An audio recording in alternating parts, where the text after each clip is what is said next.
Hello, I'm Daniela. In today's video, I'm going to show you a technique. It's a little project that you can add to your slow stitching. Now, in the past, I've shown how I've liked to incorporate text into my work. Sometimes it's just a simple word, sometimes it's a phrase, and there are many methods you can use to attach that text to your work. Today's method, though, is all about hand stitching. It's a really simple method, and it's something that I do ahead of time. Of course, it can be done to order, so if you have a specific piece with a specific word and a specific fabric you'd like to attach, it's perfect. But these are something that can be made ahead of time and then incorporated into your work. I'll show you how I do it and just some little variations, things that make it a little extra and a little fun. And I'm sure you can come up with some on your own as well. So let's get started. So there are lots of methods for adding text to your slow stitching. You could have some already printed on fabric that you just attach with some stitches, like I've shown you in past works. You can make your own with a rubber stamp, or you can actually stitch it onto your work. And I've used this technique in the past, but I wanted to show you a different method, or slight variation on that method. So for this technique, we're actually going to stitch words onto some fabric to make essentially labels, but they have personalized text. Now, sometimes I like to just do this when I have this creative energy, but I don't really want to start a big task. I'll just take some fabric, maybe some batting, and I'll just stitch some words. And I usually use generic enough words or even just beautiful words, and then I'll use them in my slow stitching. So for example, here's a slow stitching piece that I'm still working on. It's mostly done, but now I could just take one of these and add it, stitch it in, and this might give me other ideas to finish off the piece. It's just a fun way to do that. I can take another piece, again, that I'm still working on and attach that somewhere, and with the grow I have the flowers, and maybe I'll stitch a flower over here. So you can see where you could create a stitched label to add to finished work with a particular word in mind, or you can use this as a springboard to inspire you with different pieces. So let me just show you the quick process of creating these beautiful labels. So I find one of the best ways for me to make the labels is to have just a neutral fabric or a light print, a light patterned fabric. I love stitching on the muslin because it's just so basic and it really can make the feel of a piece look very elegant or very rustic, really depending on how you do it. And by using cursive writing or block printing or even your own handwriting, that you're specifically trying to capture your own handwriting or maybe a child's handwriting, it's really a fun little project. I like using the solid colors or the patterns that are very subtle because then the text stands out, because this isn't beautifully embroidered text like you'd see from a machine where you could read a logo. This is hand stitched, so there'll be some variations, and the smaller you make it, the more challenging it is for the stitcher. So I'll just take one of these pieces of fabric here. I'll use this little pink one.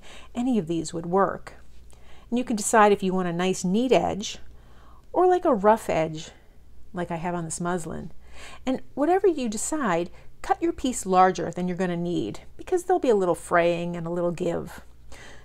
You'll also need a piece of batting. Now this step is optional, but I like to back it with a little bit of batting behind my text. So I'll just cut a small piece of batting, considerably smaller than my fabric, and I'll usually cut that after I write my word so I know what word I want to write down. And if it's a long word, well, I'll cut a longer piece of batting. And if it's just a tiny word, I'll use this little one. So to start with, I'm just going to choose a word, and I'll just choose the word fly. Now I'm using a heat erasable marker, so an iron will take away this ink, but I'm also going to cover it with my embroidery floss, so it's not really required. And if you think you can stitch without sketching out your text, go right ahead. You might also want to sketch out your text using cursive writing. And if you do that, just make sure you really give a lot of space. Sometimes when I'm writing cursive, I'll keep my letters really close together. And when I stitch it, if I was to stitch it that close together, it becomes jumbled and not really legible. Not that my handwriting is necessarily legible. But for this purpose, I'm going to purposely extend the letters so there's a little more spacing between loops and whatnot. I'm going to stitch this one today. This fits nicely on this little piece of batting that I have. Now, because it's such a small piece, I'm not going to put a pin through it. You can, of course. I also want a nice contrasting thread. I tend to like to go darker, unless, of course, my fabric is dark, in which case then I'll go much lighter. But for this, I have brown, a very dark brown thread. It's only 2 strands. The more strands you work with, the thicker and chunkier it becomes, and your mistakes or your little errors that you make, if you skip a little bit more than you intend to, it really becomes magnified. You can use just 1 strand, but sometimes it's a little, I find, sometimes it's a little hard to read, and I think 2 strands is a nice compromise. You can obviously try it with however many strands you like. Now, I'll tell you with the block letters, the straight lines are easier to stitch. If you have a rounded letter, it takes more stitches.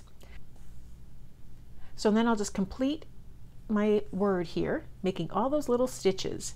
And as I mentioned, if I have a letter that's curved, like an O, or a P, or a B, or a D, I want to make probably twice as many stitches on that curved line as I would as if it was a straight line. So here on the F and the L, for these tall letters, I can do 2 stitches very nicely. If I was doing that curve on the D, I would do a minimum of 4 stitches.